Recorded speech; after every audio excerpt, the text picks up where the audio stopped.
Given that tax expenditures and insight statement released today by the Treasurer, the top 10 categories cost about $150 billion annually.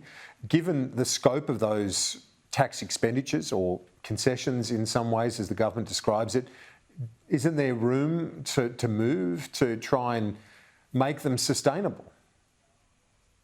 And wasn't that telling that, the Treasurer and the Prime Minister were pointing to $50 billion in tax concessions in superannuation, and yet this change is only going to return such a small, in fact, a really nominal amount to the budget? It does seem more like an attack on class welfare. And you said it so yourself, that goading of the opposition when talking about $100 million accounts. No, this is in fact a clear agenda that Labor are putting forward that, quite frankly, replicates the kind of policies that at least Bill Shorten was upfront with the Australian people about. When he said we're going to make changes to capital gain tax, when he said we're going to make changes to negative gearing, he didn't put out a tax expenditure statement and allow essentially the media and the opposition to do their work for them. He came out and said these are our policies. Well, now Jim Chalmers and Anthony Albanese are essentially allowing that tax expenditure statement to sell the idea of doubling, and that's what it is. It's a doubling of the tax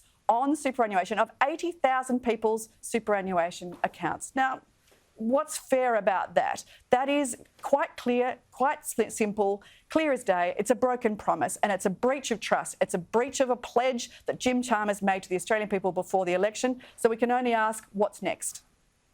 Shadow Finance Minister Jane Hume, I appreciate your time today. Talk to you soon. Thanks, Kieran.